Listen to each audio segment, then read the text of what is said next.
Over the past 3 weeks of Lent, we've been listening to Jesus' last words from the cross.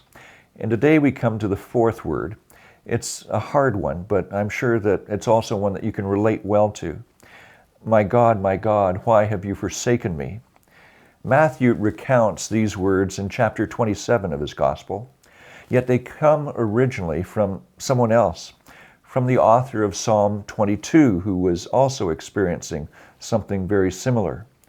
My God, why have you forsaken me? Why are you so far from helping me, from the words of my groaning? I cry by day, but you do not answer, and by night, but find no rest. I bet you're able to recite by heart all or at least parts of the 23rd Psalm. You know, the Lord is my shepherd. But how many of us grew up being taught the words of the 22nd Psalm? It's a lament, and one that Jesus likely was taught as a child. On the cross, Jesus' prayer is, in a way, an adult version of, now I lay me down to sleep. I pray the Lord my soul to keep. If I should die before I wake, I pray the Lord my soul to take. Earlier on, Jesus had spoken to his followers, saying, those who have seen me have seen the Father. He also said, I and the Father are one. And yet here on the cross, Jesus' soul was being torn in two, his heart broken.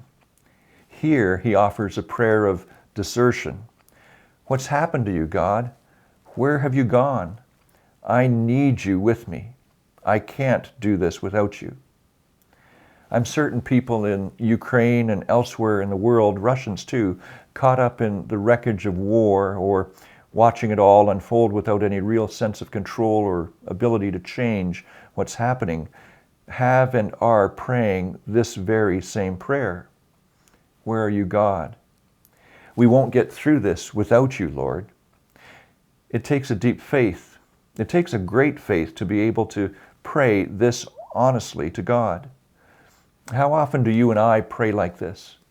Many of our prayers are, God, give me this, or save me from that, or Lord, deliver me out of what's coming. As Jesus prays from the cross, he doesn't ask for deliverance, though. He asks for presence. And not feeling it, he still knows that God is somehow within reach for him. We don't strike up conversations with just no one in the room. Well, not most of the time. We strike up conversations because we trust that there is someone there listening. And even though the God of Good Friday doesn't act the way any old God of our own making would act, this God is not remote in heaven. This God is not busy gathering armies of angels preparing to swoop down in a cosmic display of shock and awe. This God, Jesus' God and ours, is right there hanging on the cross in intimate conversation with his Son. As Will Willimon puts it so wonderfully, only the God who loved Israel and time again risked and suffered for Israel would be caught dead on a cross. If you're going through a challenging or hard time, feeling like you're all alone in this worst of times, God's listening. And God would actually welcome this same prayer from you. Go right ahead and join Jesus in this deep prayer of faith. My God, why have you forsaken me? I'm Craig Rumble. Thanks for being together with Markham Baptist Church.